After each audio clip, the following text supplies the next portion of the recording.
The live TV, सच सबसे आगे।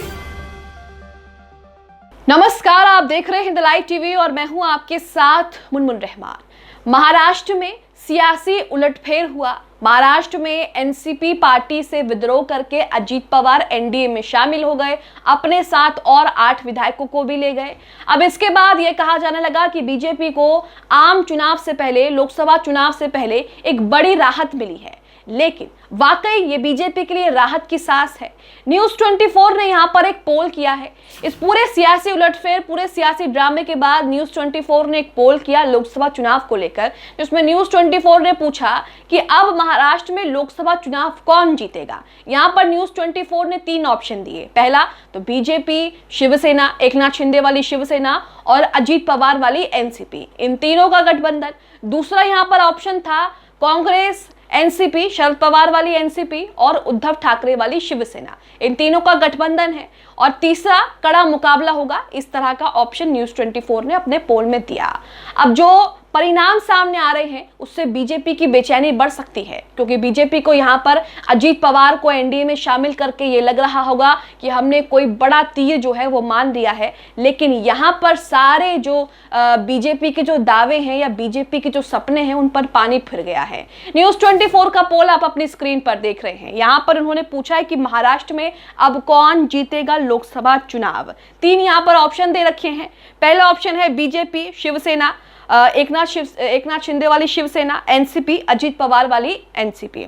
दूसरा है कांग्रेस, उद्धव ठाकरे वाली शिवसेना, शरद पवार वाली एनसीपी। तीसरा है कड़ा होगा मुकाबला। अब इन तीनों के जो परिणाम सामने आ रहे हैं, इस पोल के जो परिणाम सामने आ रहे हैं वो भी आपके सामने हैं। अब इस पोल के जो परिणाम सामने आ रहे हैं वो भी आपके सामने हैं। तो यहाँ पर आपने देखा कि 18% लोग जो हैं वो बीजेपी और एकनाथ शिंदे के साथ हैं, लेकिन यहाँ पर 74% लोगों का ये मानना है, 74% लोगों ने कांग्रेस, उद्धव ठाकरे वाली शिवसेना और शरद पवार वाली एनसीपी को लेकर वोट किया है कि 74% लोगों का मानना है कि अब महाराष्ट्र में लोकसभा चुनाव जो है वो महागठबंधन जीतेगा। तो यहाँ पर आप साफ साफ देख सकते हैं कि परिणाम क्या निकल करके सामने आ रहे हैं।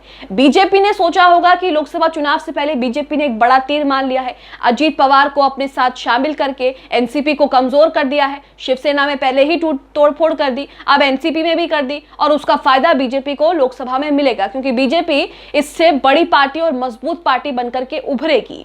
लेकिन यहां पर न्यूज़ 24 ने जो पोल किया है वो बीजेपी के सपनों पर पानी फेरने का काम किया है। आपको बता दें कि इस पोल को 1,40,000 लोगों ने देखा है।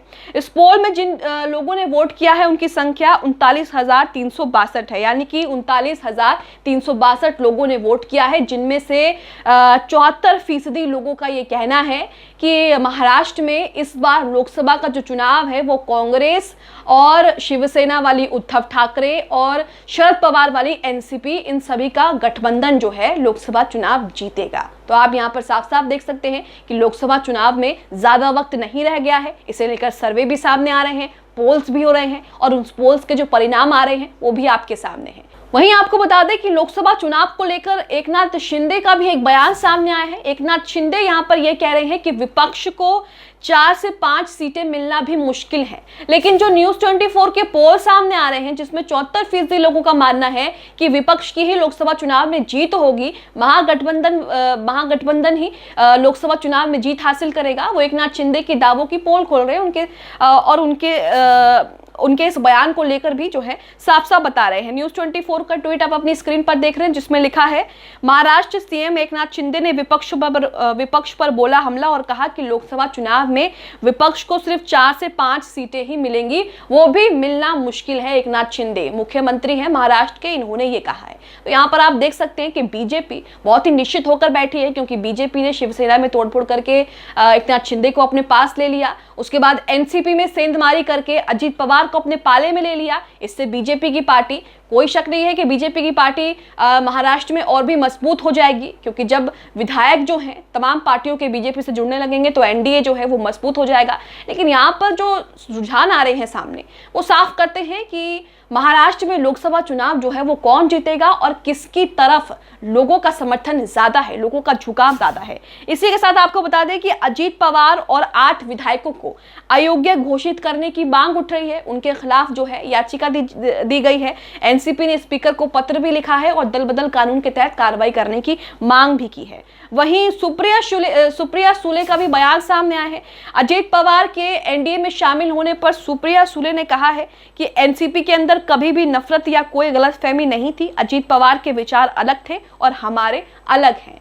यहाँ पर आपको बता दें कि अजीत पवार लगातार एनसीपी पर भी दावा ठोक रहे हैं। वो लगातार ये भी कह रहे हैं कि तमाम कार्यकर्ता और तमाम विधायक एनसीपी के मेरे साथ हैं और वो आगे जो है सामने आएंगे। यहाँ पर देखिए अजीत पवार ने एनसीपी पर अपना दावा ठोक दिया है। शरद पवार को सीधी चुनौती भी दे दी है।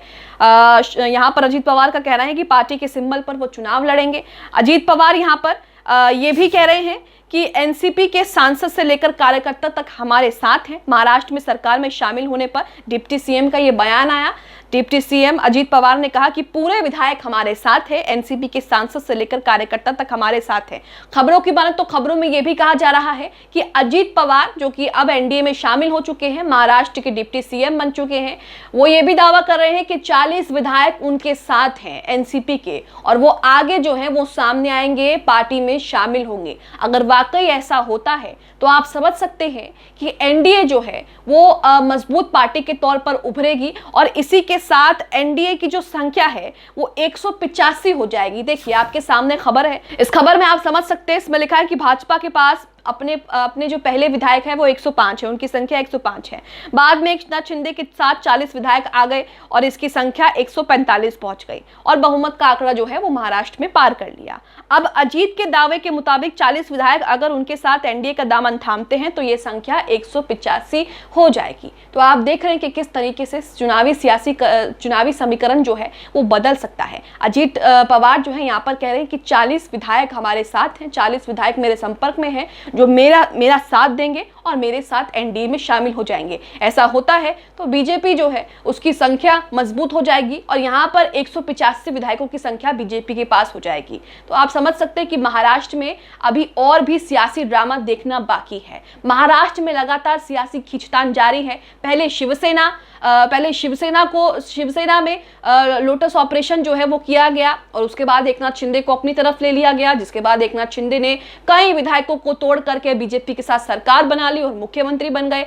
अब एनसीपी के साथ भी वही हुआ है। लोटस ऑपरेशन के तहत एनसीपी से भी अजीत पवार को तोड़ लिया गया, जिसके बाद 8 विधायक तो उनके साथ पार्टी में शामिल हो गए हैं। लेकिन अजीत पवार यहां पर 40 और विधायकों की बात कह रहे हैं, दावा कर रहे हैं कि 40 विधायक अभी भी मेरे साथ हैं, कार्यकर्ता से लेकर सांसद मेरे साथ है। अगर ऐसा होता है तो महाराष्ट्र में सियासी उठापटक जो है वो देखने को मिलेगा और पूरा का पूरा जो गेम है महाराष्ट्र में वही बदल जाएगा। यही आपको ये भी बता दें कि बीजेपी जिस तरीके से अजीत पवार को अपने साथ लेकर आई है, इसे लेकर यह भी कहा जा रहा है कि बीजेपी ने एक तीर से 2 निशाने किए हैं।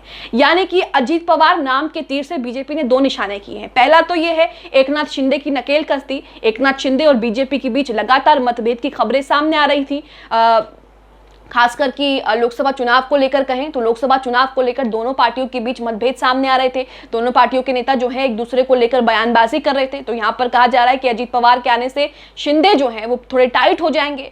दूसरा ये कहा जा रहा है, दूसरा तीर बीजेपी ने यहाँ पर ये मारा है कि एकनाथ शिंदे के बाद अब बीजेपी के पास अजीत पवार भी एक मजबूत चेहरा है और अजीत पवार के एनडीए में शामिल होने से एनसीपी जो है वो भी कमजोर हो जाएगी। तो यहाँ पर आप पूरा सियासी उठापटक, पूरा सियासी क्रम जो है वो देख रहे हैं। महाराष्ट्र में लोकसभा चुनाव को लेकर जो चीजें सामने आ रही हैं, जो रुझान सामने आ रहे हैं, आप उसे लेकर क्या सोचते हैं? और इसी के साथ महाराष्ट्र में जो कुछ हो रहा है, सियासी उठापटक जिस तरीके से हो रहा है, ये पूरा सियासी ड्रामा जो हो रहा है, इसे लेकर आप क्या सोचते हैं? हमें कमेंट बॉक्स में कमेंट करके जरूर बताएं। द लाइव टीवी, सच सबसे आगे।